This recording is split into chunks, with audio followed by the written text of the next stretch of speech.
Well, that window was not recentered correctly. I forgot to recenter okay, so welcome back to the Elder Scrolls Lorecast. I'm Tom. This is Lotus. You guys know the deal. I've been setting up our stream, and actually, we're going to do some housekeeping before we get into the lore of Necromancy, because it's going to be a lot of fun to talk about that. But we've got a lot of things that have changed recently, including the overlay. You might notice that we're now in ultra wide resolution. I've been adjusting the overlay, but I forgot to adjust the video that pops up at the beginning.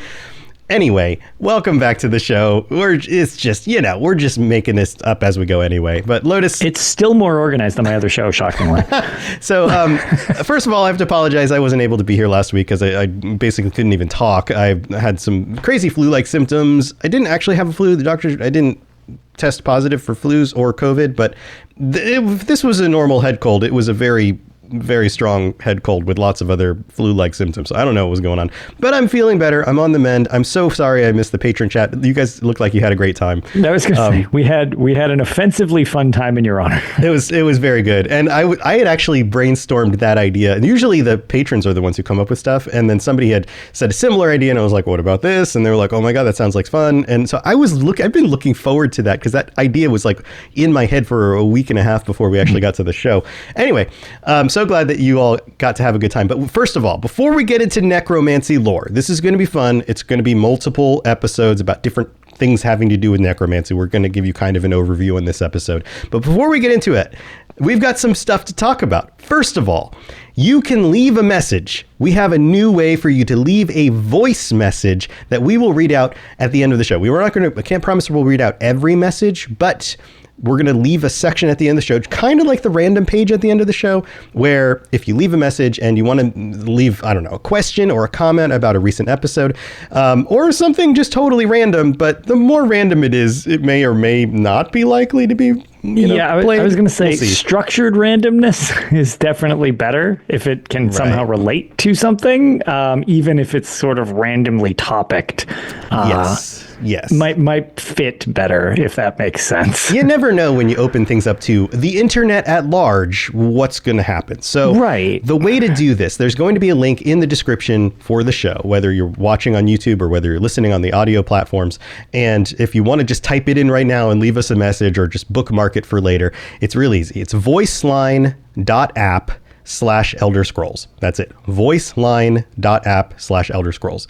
And head over there, leave us a little message, and then we can play it on a future episode. We've got one for this week, which I'll play at the end, and we'll comment on it. All right. Point number 2.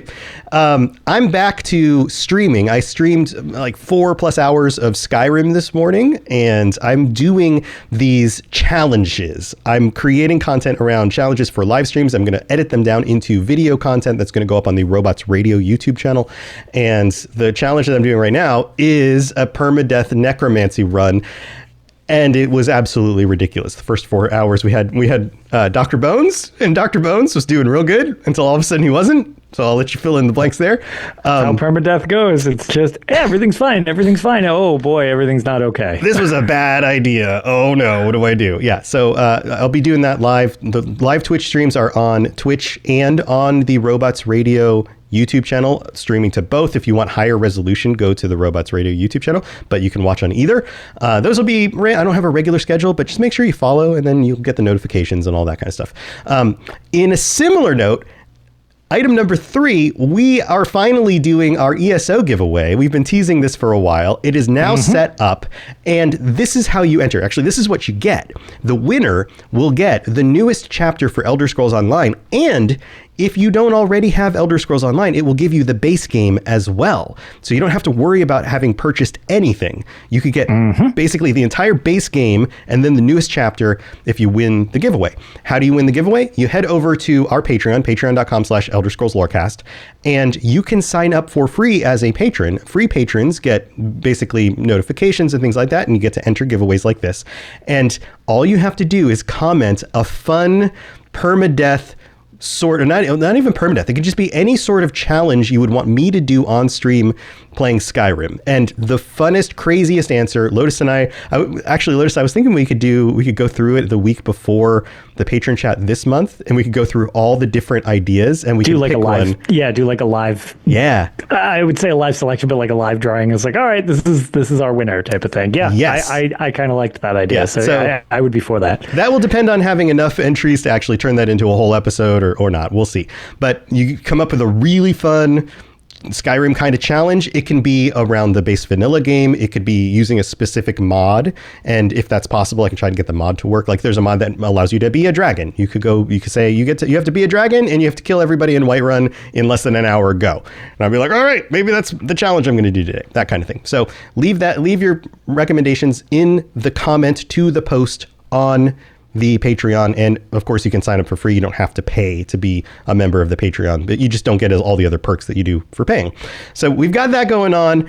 And one more thing, the Patreon, speaking of the Patreon, has been upgraded. Patrons, you might have noticed that you didn't have the intro music or little jingle at the beginning on the last episode. That's because I'm now tested it out. I'm uploading the video version to Patreon, and the video version cuts that out because it's designed for YouTube to get people quicker to the content. So you may not have the jingle, but it pulls the audio directly out of the video. So you can still listen to the video the way you would, but if you wanted to watch the video without any ads, you have that option now as a paying patron. So the Patreon's been upgraded with that stuff as well. So that's it. That's all the housekeeping stuff. I hope that was fast enough to get through the details, but I just wanted to put all of this out there to make sure everyone's on the same page of all the cool things that we've got going on. How'd I do, Lotus? Did I? Pretty good. Now that I was going to say, I felt like that was like one of those auctioneers who like goes as quick as possible for people. Right. And now that you're winded, we need to immediately dive into the episode about necromancy. Whew. Well, I should practice some necromancy. So even if I die of asphyxiation, I can just keep going.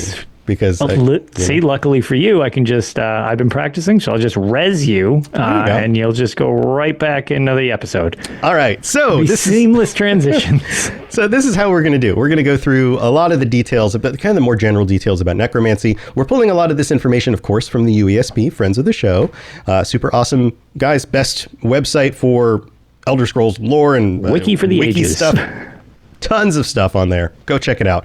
But here, let's talk about necromancy. And of course, I'm going to quote some stuff and then we'll chime in with different perspectives. And of course, Lotus can talk about necromancy through all of the games and all the wackiness. So here we go. Let's just start at the top of the article. It says here, necromancy, also called the necromantic arts, the dark practice, is a manipulation of the souls or corpses of the dead. And souls or corpses is important because there's more detail around that. We're going to get there. Dragons know it as Alak Dilan, which sounds like a very dragony kind of thing to say. Yep. That was one of my personal favorite pronunciations you just rifled off. That sounds like you intended to say that. Maybe I pronounced that one right. That's the first time ever pronouncing a word correctly. 300 episodes in, one of the two of us finally managed to pronounce something right in one try. Yes, I'm on a roll. Let's see if I can ruin it. All right.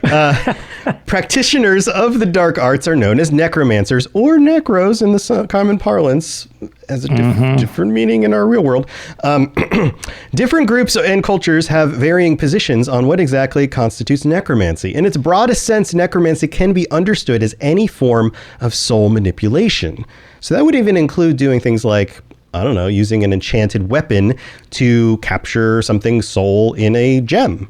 Right. And you're going to start bleeding into the situation of like conjuration. Well, you use soul gems, again, other than just the enchanting aspect, you use, you generally can conjure creatures to then trap them in soul gems. So you're starting to blur lines of like, this is sort of a trend with a lot of the magical arts in their various forms, is they kind of have a little overlap with each other.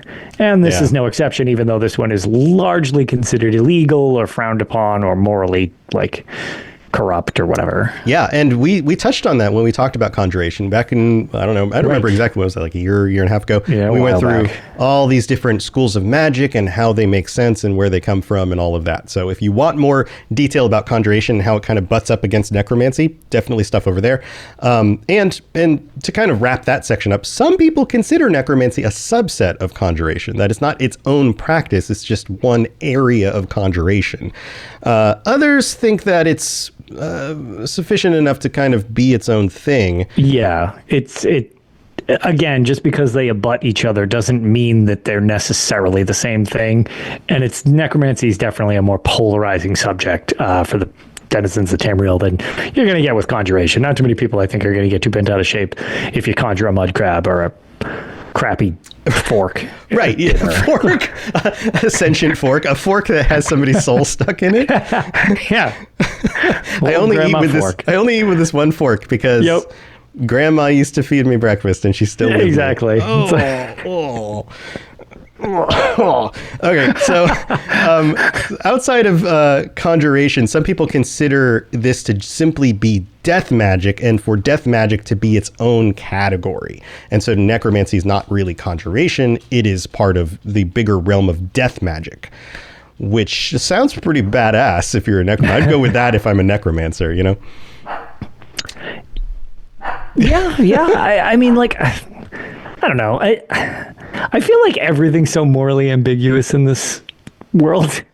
It's a little tricky. I don't know. I find it's a little almost like needlessly hair splitting for what some of the people consider illegal. I mean, this we can get into it a little more later, but it always struck me kind of more as a control thing, sort of like they have with other varying arts that are eliminated, like the fact that levitation is, been outlawed later on in the series.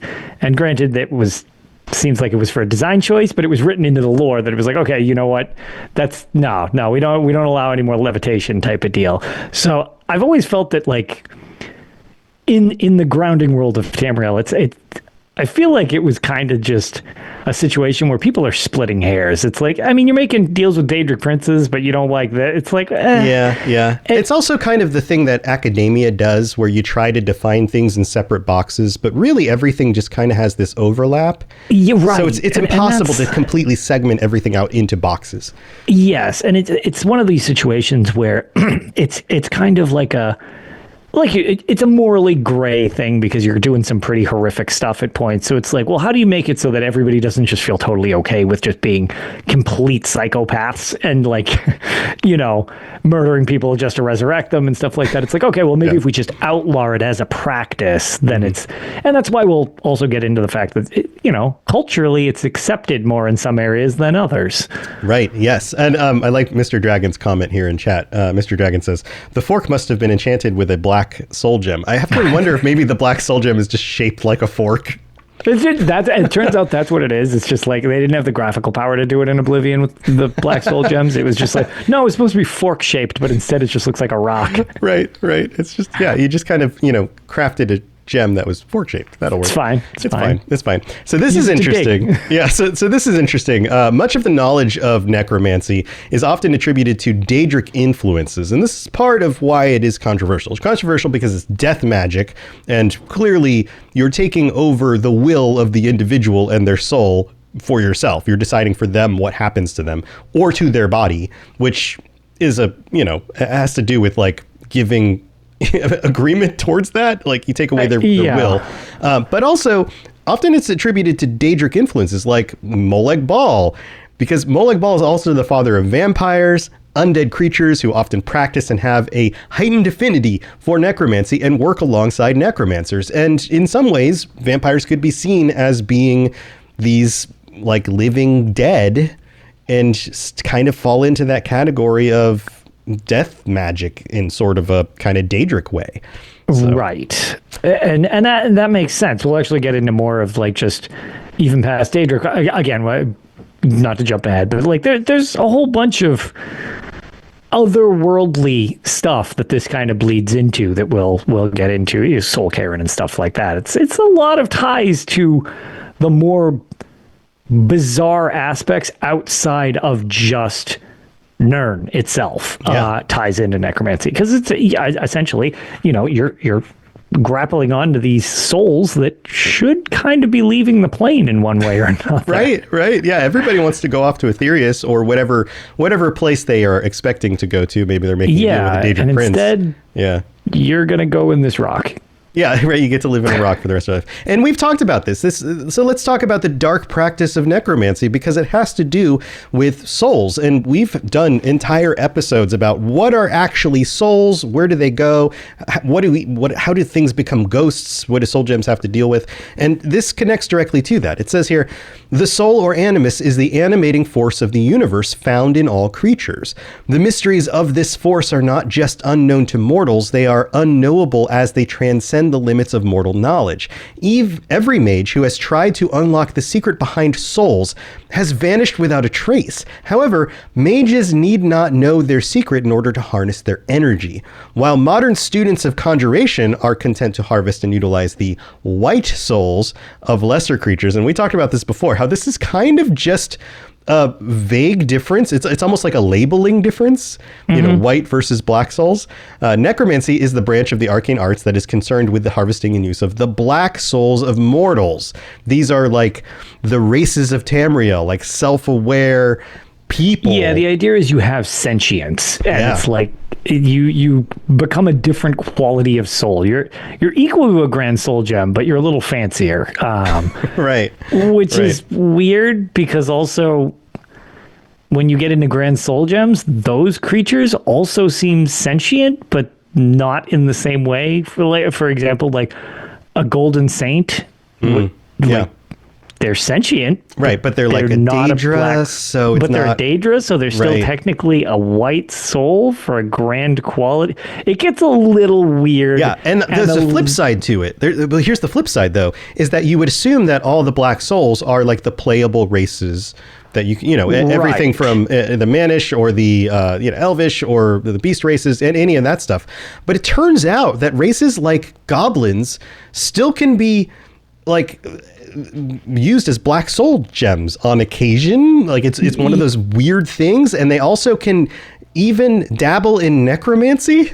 So and we talked about this before, how orcs weren't originally one of the playable races, but then they got upgraded they were in the games. Same thing sort of with the idea. Well, it wasn't exactly the same, but the idea behind Argonians, they weren't really lizard people at the start, because then they were actually lizard mans in the first game. Right. So does that mean that goblins should be a playable race? Does that mean that they are like, I don't know, everybody's been racist against goblins, but really, they're funny little creatures, but maybe they are as sentient as anybody else, just like people look down on the orcs. Or what about things like reeklings, right? I was about to say that's a similar idea with reeklings. Like, it gets what a surprise. It gets murky where the lines are drawn, because it always does.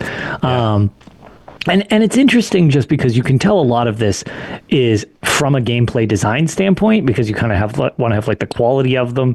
But at the same time, from the in-universe aspect, it's like, oh, well, that's kind of weird, because like what determines how sentient you need to be to cross that threshold? Right. And Rob makes a good argument in chat. He says goblins have culture, trade, language. They've got an organized society. Like they have religion. Like I was good.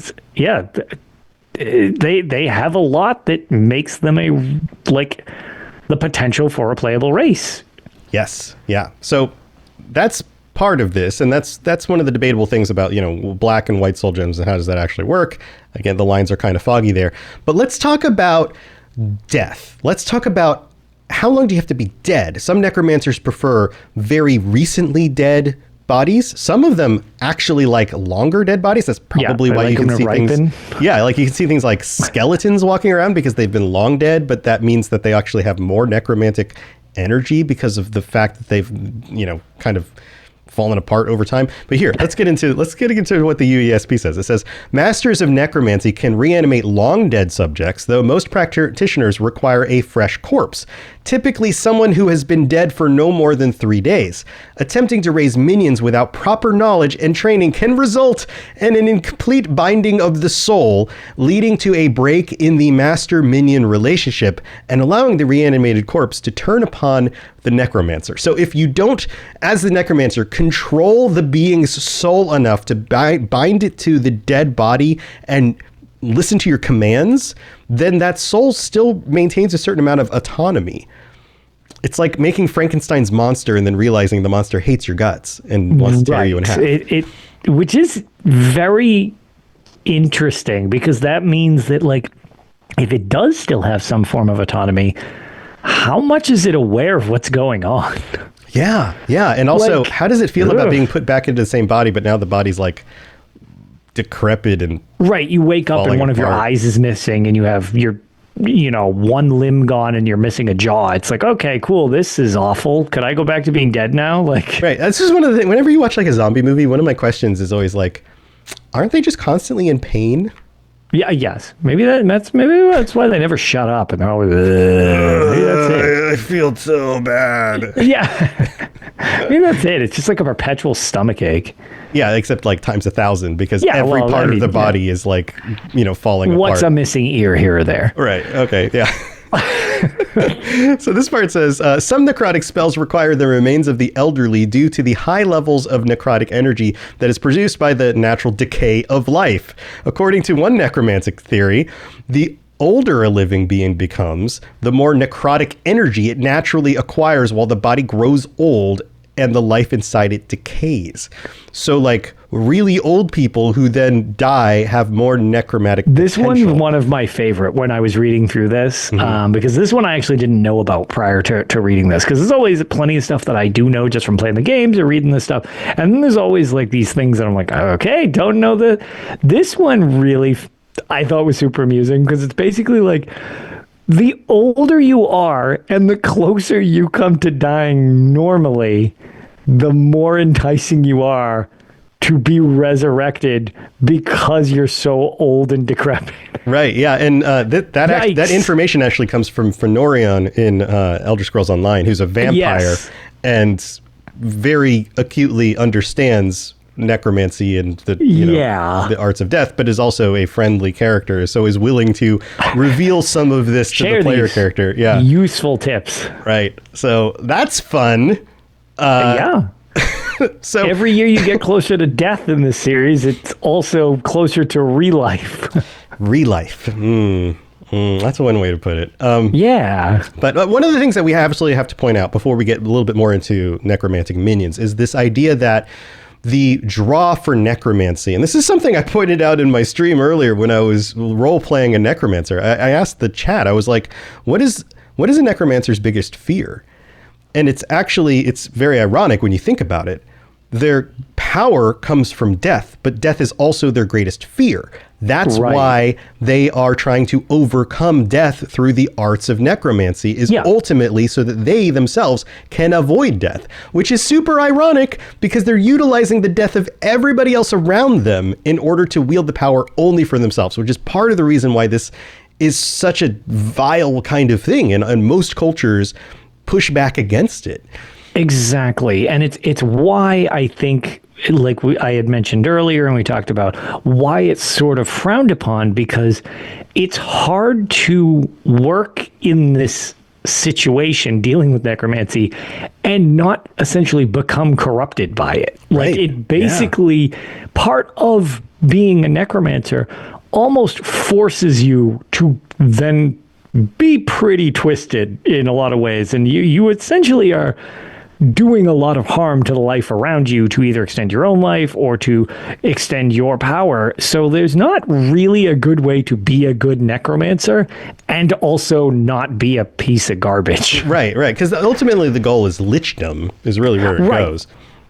So here, we'll get to that in a second. We have to finish up the necromantic minions part, but I just wanted to point that out and like if you're thinking about the minions, you also have to be considering the fact that this person is willing to wield that power over others while seeking a different solution for themselves, which is is particularly dark. But here, let's get into the minions. This part's interesting. Among the many things necromancers have learned over the eras is that the ability of a necromancer's servant to follow directions seems to be related to the servant's intelligence in life. Let that sink in. The smarter you are in life, the more effective, or maybe even smarter you are in death. Therefore, performing necromancy on animals produces guard dogs at best, or instruments of the summoner's destruction at worst. Skeletons must be properly prepared before they are reanimated, otherwise they could be structurally unsound. It makes sense. They don't have any flesh to keep their bodies together. Right. That's just so funny. It's like scaffolding. It's like, aha, I reanimate you, and they just clump. Fall into pieces. It's like, whoops. Yeah, one of the things on this live stream today, I went into a dungeon where there were these skeletons like up on the walls.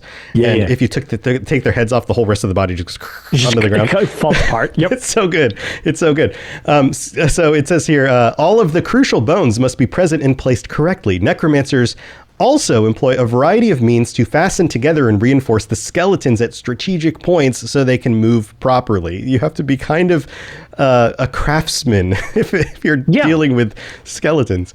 If you're good with Legos, you can make a good necromancer. Yeah. While most undead can be raised again and again, skeletons are relatively fragile and can barely be animated more than once. Necromancers often show a preference for skeletons, though, because they are cleaner than zombies and similar fleshy thralls, and they are swifter in a fight. Think about that for a moment. Yeah, so you have to mop less if you have skeletons compared to like zombies, apparently. At least necromancers try to keep a clean, horrible summoning pit. I don't really know. Like at that point, what does it matter if they're dripping goop all over the place? I think if I'm that far in, I don't care at that point. Yeah, if I'm gonna have like my evil bad guy lair, then I think I would rather have a bunch of like very, very cleaned bone servants than a bunch of zombies drippy all over zombies. The place. Yeah. I don't know. I feel like I don't think I would care at that point. Everybody's just living in these dank caves. It's true. It's wet already. Like the smell, though. Like you can clean the bones. Smell so could the be pretty offensive, I suppose. This is awful. This is truly awful. Oh, you're like your zombie servant comes and brings you dinner, and you're like,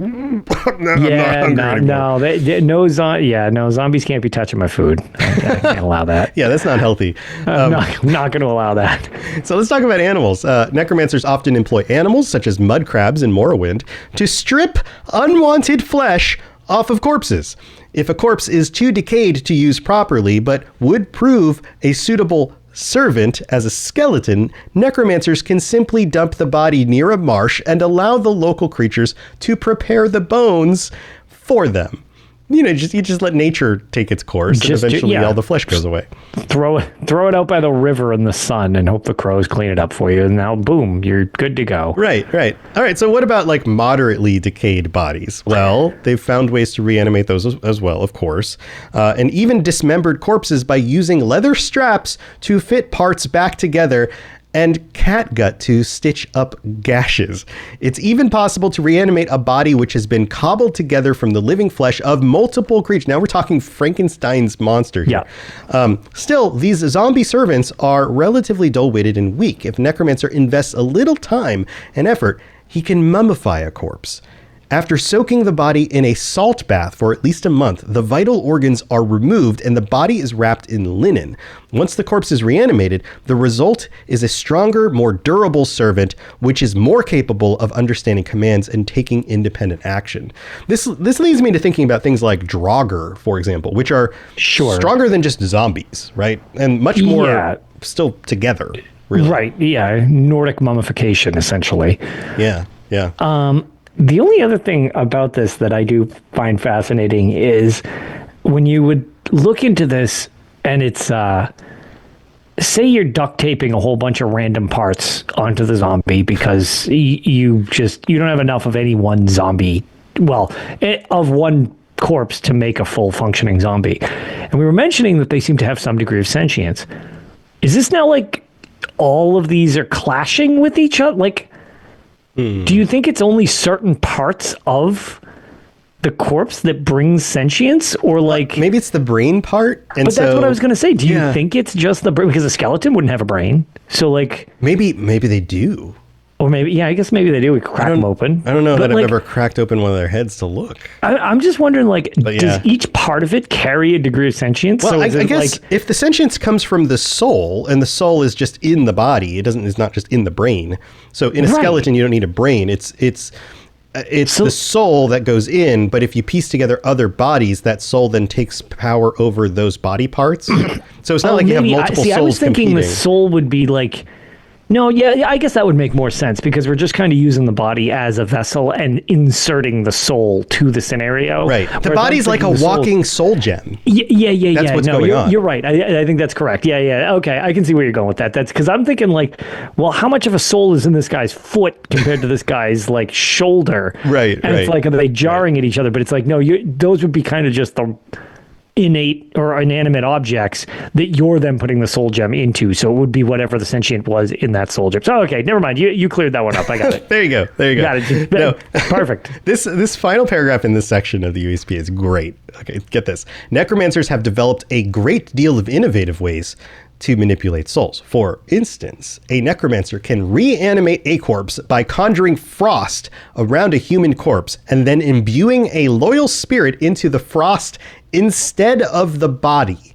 The resulting servant can only perform the most basic tasks, but requires relatively little necromantic knowledge to create it. So they're basically making a corpse pop. A corpsicle. A corpsicle. Yeah, corpsicle. And then putting the soul in the corpsicle, not the body, so it's body shaped, and then the soul can animate the frozen body around. That is a weird situation. It is a weird situation. That is a weird situation. Yeah. Also, it seems like the shelf life on that is real not good unless you're in a very cold region like you're in Skyrim or something like that. Like, right. There's not a lot of areas that I can foresee the temperature ever not becoming a problem, at least at some point. Right, yeah. I mean, you can beat this enemy by just heating it up. Yeah, you breathe heavily on it and it's all done. So this actually comes from a document in Elder Scrolls Online simply called Experiment Journal, Necromantic Research on the Creation of Ice-Based Thralls. Pretty cool. Yeah, it's certainly interesting. It's just, it seems, I can definitely understand why those things can really only do menial tasks, because I really don't see that would last very long. Yeah. So here, let's talk about the ultimate goal of many necromancers. Not every necromancer, but many of them is lichdom, is this idea that they can master death in order to extend their life indefinitely. And this is not something many of them succeed in, but some do. It says here, relatively few necromancers have succeeded in turning themselves into liches, but many of them believe that achieving a state of lichdom is the ultimate goal of necromancy. I don't know if they've ever looked at other liches before, but it doesn't look very comfortable. No, cool. You can be alive forever and also still be pretty unhappy. Yeah. So there's debate about the best way to do this. Scholarly works and folk tales speculate about how one would do this, but there is only one path that is somewhat well known, and even then, most details remain hidden. This is still something that takes many. Man in Marco, for example, it takes many very powerful mages a very long time to figure this out, because once any of them figure out the secret, it's not like they share it with each other. It's not like they're uploading it to the MageNet and being like, hey, everybody, I figured out the secret to eternal life. And it's very risky. It says here, ascending to lichdom is a risky endeavor, unique in some ways to each necromancer who attempts it. It requires extraordinary willpower and necromantic knowledge, as well as a magical relic of great power and a plentiful amount of living souls. The necromancer casts a powerful necromantic spell on his subjects, using the magical relic as a casting focus. The spell is designed to steal living souls in an incredibly painful process. Intentionally painful. This is intentional, not incidental. For the right to work, the soul must be wrenched from its body as painfully as possible. Collecting and egregiously torturing an abundance of souls in this manner is said to be crucial in the ascension to lichdom. How does that make you feel, Lotus? Yeah, that's where it's really like, okay, there is no way to do this benevolently. It's just like inflict as much horror to somebody as you possibly can, because that's when you're going to get the best result to your necromantic ritual. Right. Yeah. There's no way to just be like, yeah, so I'm going to just do the most horrific thing possible to this soul or whatever. And that's, I'm doing it for a good deed. Like, there's no way to really have this part of necromancy not just be like morally reprehensible. Like, how do you even justify that at all? Exactly. It's in and of itself, it's such a greedy act, because you're, it is at the extreme expense of anyone and anything to prolong yourself. So it's just like, there's no way to have that be anything but self-serving and greedy. So that's where it's kind of like, if each of these steps along the way might lead you to this, the end goal being this, in a lot of scenarios, potentially all scenarios, if you're dabbling in necromancy, it's one of those things where I think the reason that so much of it is outlawed beforehand is sort of the slippery slope argument. Mm-hmm. Well, how far can you get in this before you've gone too far, and now you're basically trying to make yourself a lich? Right. And there's no way to do that without being a horrible monster. Right. Yeah, no, it's absolutely terrible. And you mentioned there's no benevolent way to do this specifically, to be a lich specifically. But there are necromancers who do have benevolent intentions, which we'll get to in just a minute. Why it gets weird, because the arts themselves aren't always horrific, but essentially the pinnacle of it is horrific. So it's like, how much do you allow before assuming people are going to start getting started? And they're like, well, most people are going to keep trying to progress along a path, especially if they're good at it. Right. Well, the end goal is horrible. So where do you try to cut them off before, like, saying that okay, well, this is illegal, but why isn't this illegal? And I feel like that's why it's such an interesting field of magic in the series. Right. And once you start claiming power for yourself over things, doesn't that become more tempting to see how much further you can go? Right, exactly. That's just it. It's like, I'm really good at this, and I'm actually getting pretty strong. Maybe I'll go a little farther. Actually, you know what? Let's do this as horrifically as possible. And now I'm like undead. Like, I've done all the research. I put all the work in it. I might as well get the reward. Right, and this is the thing. At base level, I feel like you can kind of argue necromancy isn't that bad in some scenarios, and essentially, the better you get at it, the worse you have to be. Right. All right, so let's finish up this Lich section. It says here, another important facet of becoming a Lich is that the necromancer must transfer their own soul into a physical object. You see this in a lot of different fantasy stories and things like that, right? Tamrielic folklore has long acknowledged this, but tales often perpetuate the misconception that a Lich can be killed by destroying that physical object. In truth, the necromancer is only dependent upon the object holding their soul during the transference, the length of which varies with each necromancer. Once the transference is complete and the necromancer's soul has left his body, the ascension to lichdom is complete, and the physical object holding the soul becomes inconsequential. So this isn't like you got to, kill all the in Harry Potter, where Voldemort has all the different what are they called? You know what I'm talking about? Nothing. Oh, yeah, you don't watch the Harry Potter. I don't know anything about Harry Potter. I'm sorry. I can't even help with this one. Yeah, what are they? Chat's going to remind me the name of the things that it's on the tip of my brain, but I can't get it. Anyway, so it says here, once the transference is complete, the necromancer's soul's left the body, the ascension to lichdom is complete, and the physical objects of the soul become inconsequential, right? The lich is born a corpse that is self-reanimated by the soul it bore in life. If, however, the object holding the necromancer's soul should be lost or destroyed before the transference is complete, this ascension to lichdom would fail, and the necromancer would immediately die. Necromancers have been known to perform nearly week-long ritual as part of their ascendancy, wherein they create a special hourglass known as the Sands of Resolve to act as the receptacle for their souls. Horcrux, Horcruxes, that's the word. That is gotcha. In Harry Potter. But yeah, that doesn't work in Elder Scrolls. You have to stop the actual process while it's happening. Otherwise, once the process is done, the Lich exists, and it doesn't matter what you do to that object. It is just a means to an end. Then it's UV the Lich. Yeah, and that is bad news. Yeah, that ain't great. That ain't great.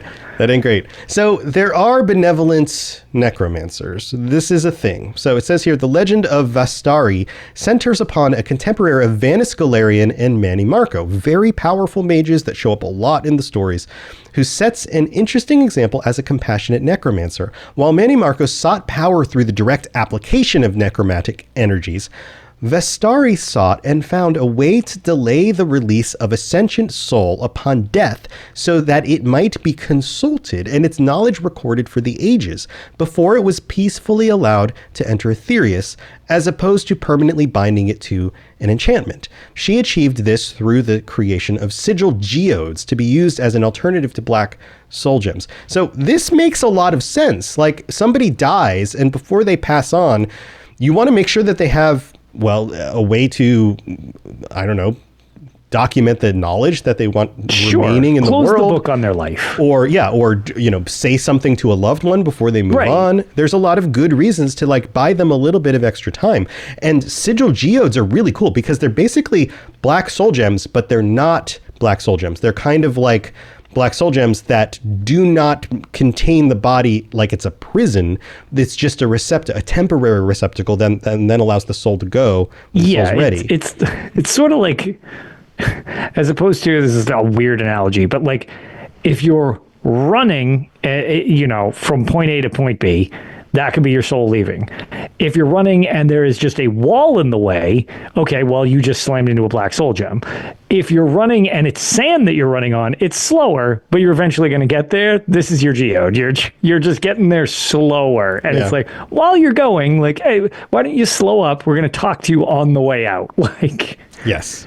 And like, it makes sense that somebody would be concerned with that. And like you said before, it kind of butts up against, like, is it still good? Are you still manipulating a dead thing's soul? You may not even have maybe you want the knowledge from them, but you have to then convince them. But what if they're like, I'm done, let me go. Right. Like, I don't want to be here anymore. Again, it's an element of control over the situation where it's like, well, maybe that's not what they want. That might just be what you want. Mm-hmm.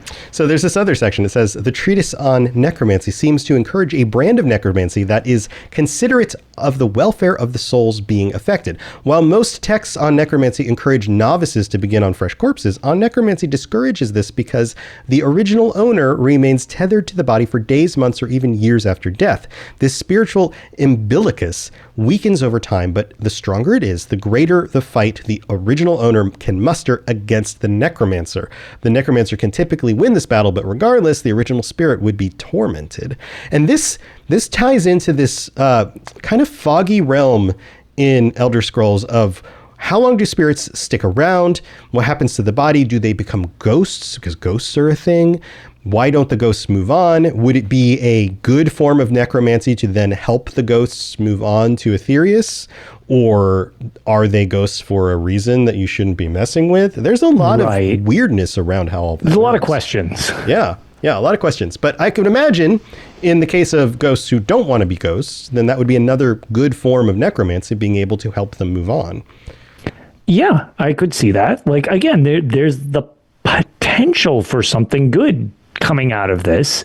And it's really just like, the situation is just very gray all around. And it's kind of hard to distinguish what are you doing selfishly and what are you doing benevolently. Right. Now, this goes into other things as well that we don't have time for this week, including the Dramothra, which is something that Lotus has been working on. Do you want to give people just a little glimpse of how Dramothra connect to all of this? So I want to have this close up. We haven't had a full episode on Dramothra before. We've kind of referenced it. And basically, I want to have us kind of close this up because Dramothra are a super weird and I find fascinating part of the Elder Scrolls.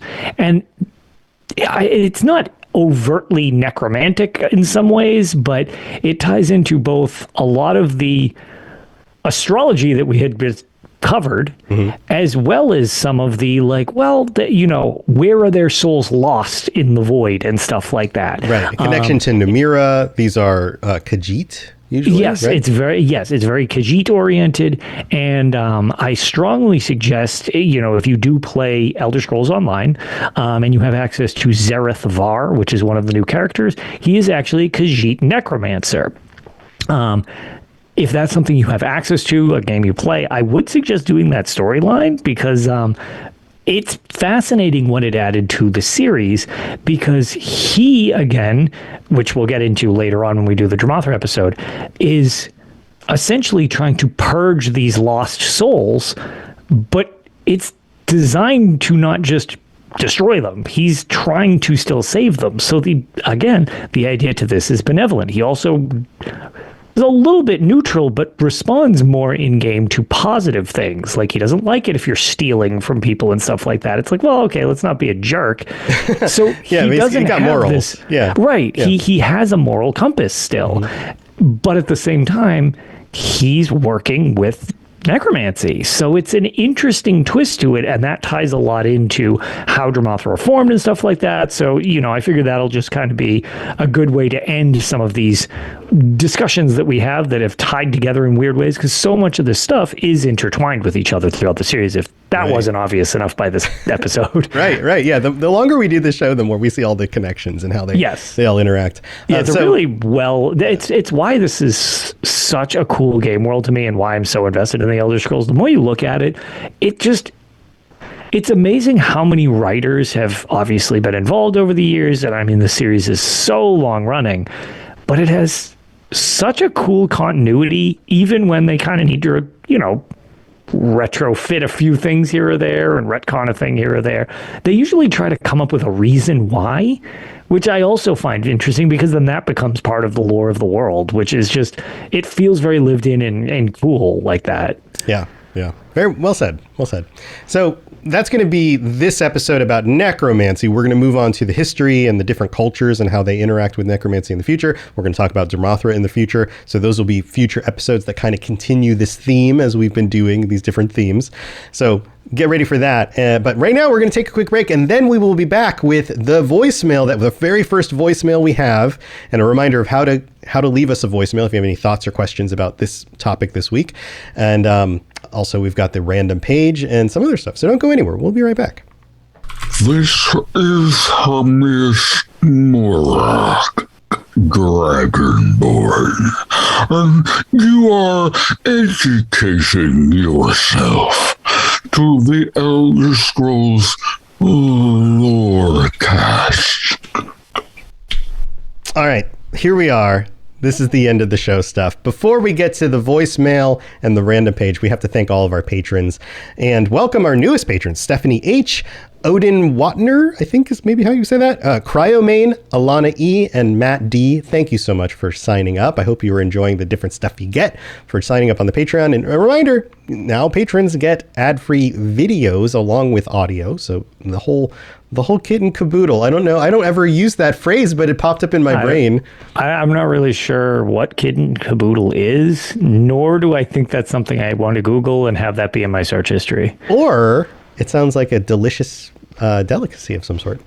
No, delicious delicacy. I feel like we're getting into that necromantic thing again.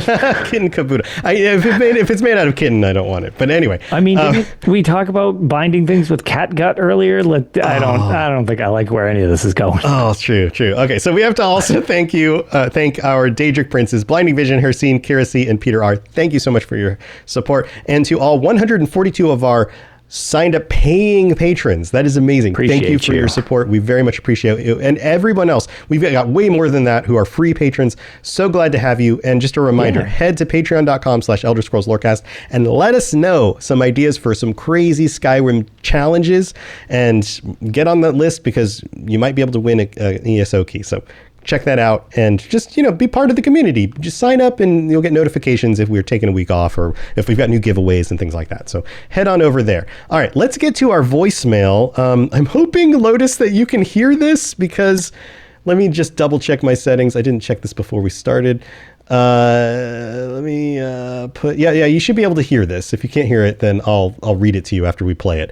But sure. this is a voice message from Nicholas. Here we go. That one empty sliver between a Hrothgar and Skyrim has always kind of annoyed me a bit. Do you guys think they're ever gonna make a zone out of that? Do you think they'll ever want to completely fill out the Tamriel map? Assuming the servers don't shut down before they get around to it. Because there are some weird empty spots that I feel they should fill in. Obviously there's also Central elsewhere, which just looks weird with that weird shape. So Nicholas is talking about the ESO map. And yes, how and the I different totally zones that on my side. Yeah, they get close, but then they leave these empty spots. All right, I'm going to just say outright, I cannot agree with Nicholas more on this. This actually drives me completely nuts. The one that really, the one he points out is actually a very good one as well, because it hasn't been. And I know over time they've been filling out more areas as it continues. That's great. I love that. But again, to his point, there are these weird little gaps that it's just squish it down. What are you doing? Why'd you cut it like that? Right. The big one was between northern and southern elsewhere. They left the Tenmar forest strip just missing.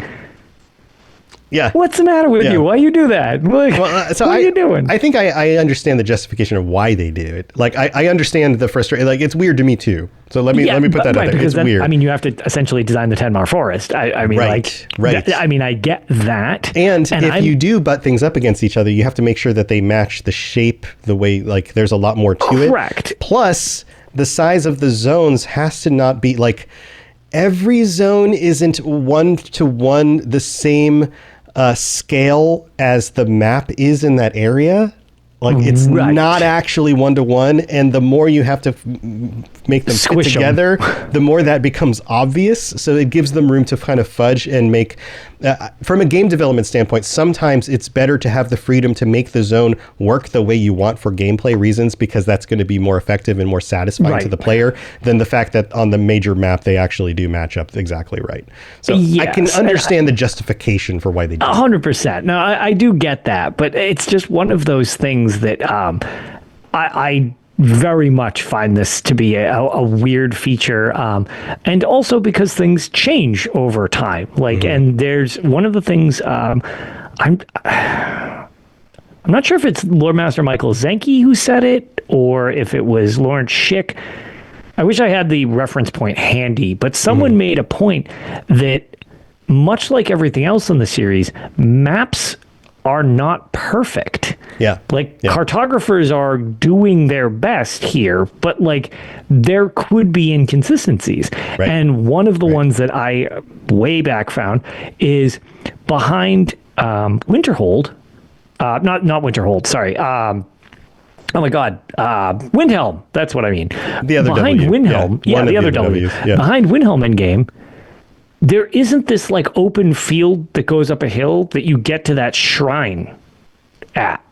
That's not there. The Azura Shrine? The Azura Shrine. Yeah. That's not in ESO. It's It's a mountain that you can't go up, and that's the end of that portion of the map in ESO. So it is different. Right. And it's fine, and I get that there's stuff like that, but having these little gaps. So do you think? I guess let's go to the other part of the question. Do you think they're ever going to fill in those gaps? I think they will fill in. Well, I guess I figured they would fill in most of them. Really? I don't think they will. I think if this game went 20 more years, they're not going to fill in every gap. So here's my thing. I originally thought that they were going to aim to fill in the majority of the map. Yeah, at first I thought too, but the more that we get these big zones with small gaps between them, I think that becomes less and less likely. I would agree with that, especially because at first I thought those would be the smaller zone DLCs a lot of the time too. I figured there was an idea for the Tenmar Forest that they were going to cover at some point. That was why it was specifically left. Yeah, but there are some that are just so close, but yet so distinctly different that it's nub. That it's just like a nub. What doesn't even make sense to put something there unless it was its own little tiny little. instanced, but dungeon or something.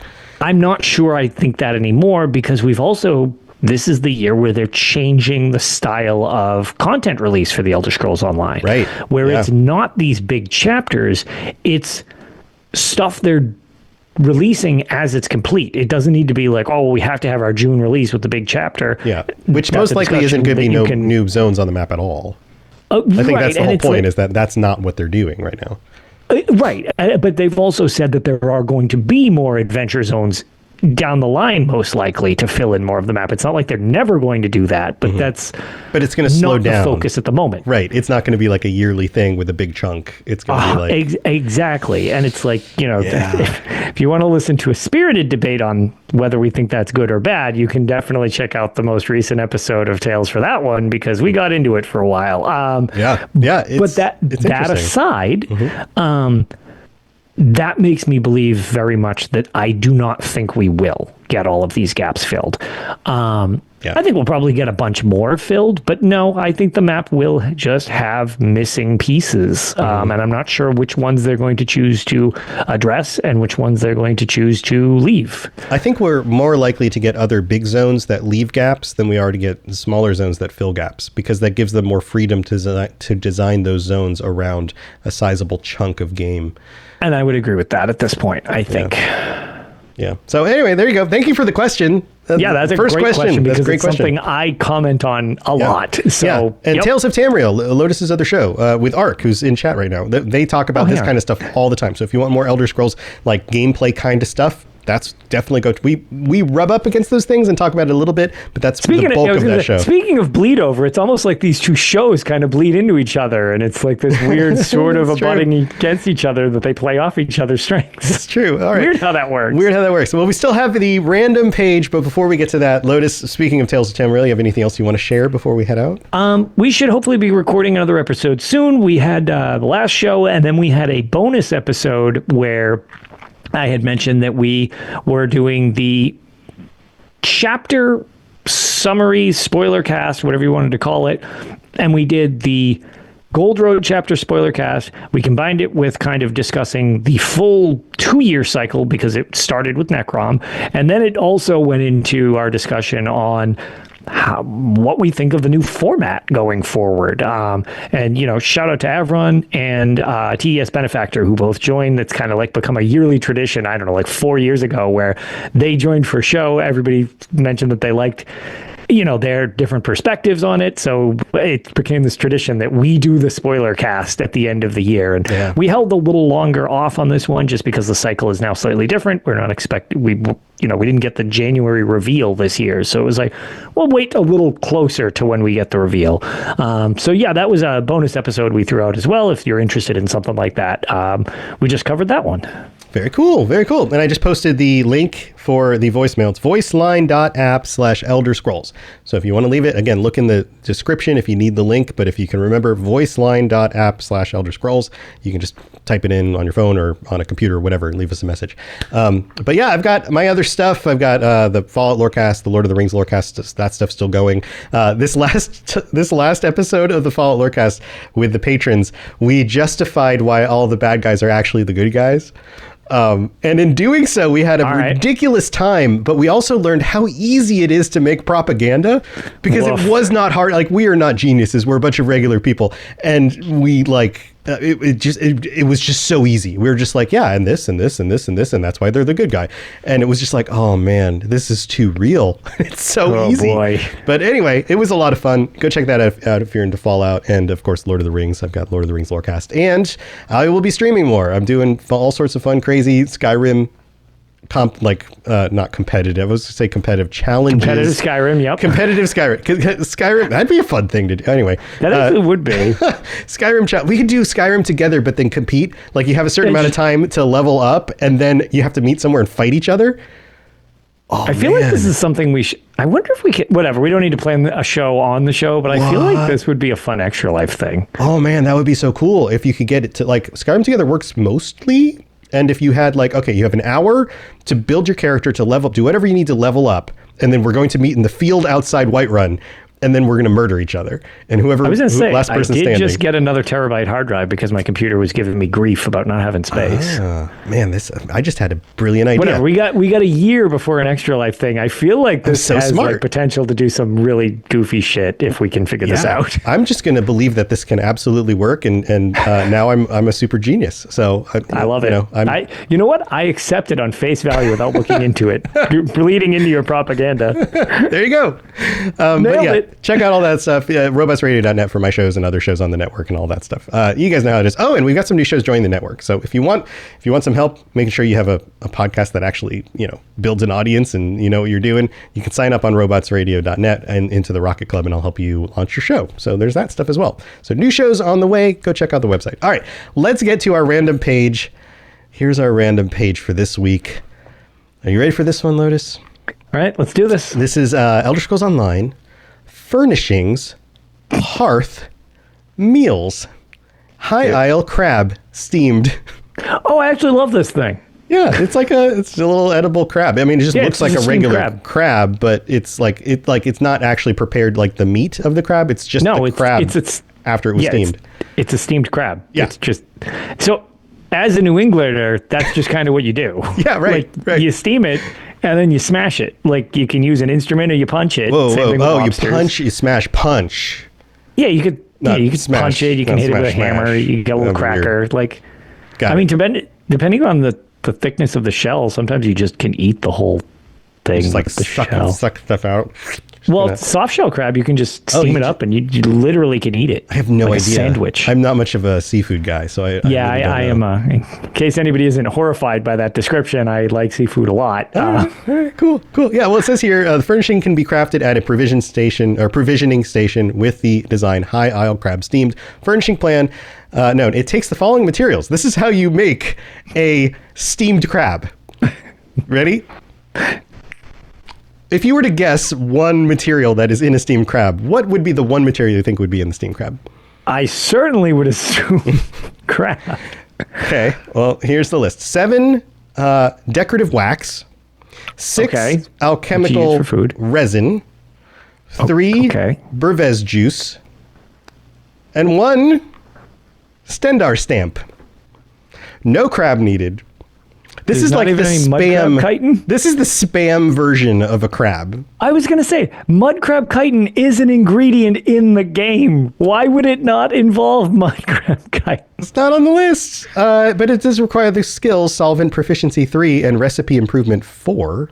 You're right. This is spam. This is the spam version of crab. Yeah. Yeah. It comes in a gross can, and you pop the lid, and you're like, "Here's your steamed crab, no crab included." And they've even gone to the they've made it crab shaped, so it comes across even more legitimate. On top of all of this, you could probably eat it even if you had a shellfish allergy because it involves no actual shellfish, no actual crab, just wax, resin, juice, and a stamp. Thanks, I hate it. You're welcome. Thanks everybody for tuning into the Elder Scrolls Lorecast. Hope you're enjoying these episodes, and Lotus and I will be back next week. Thanks for being here, and chat, thanks for being here as well. Hope you guys have a wonderful rest of your week, and until next time, don't eat high isle crab steamed because there's no crab included. Unless you have a shellfish allergy, then go to town. There you go. All right, we'll see you next time. Bye everybody. Thanks for tuning in to the Elder Scrolls Lorecast. Check out robotsradio.net for more podcasts just like this, and join us on the Robots Radio Discord. Be part of a community of over 5,000 people who are excited about video games and so much more. Robots Radio. Games, lore, stories, community. Just press play.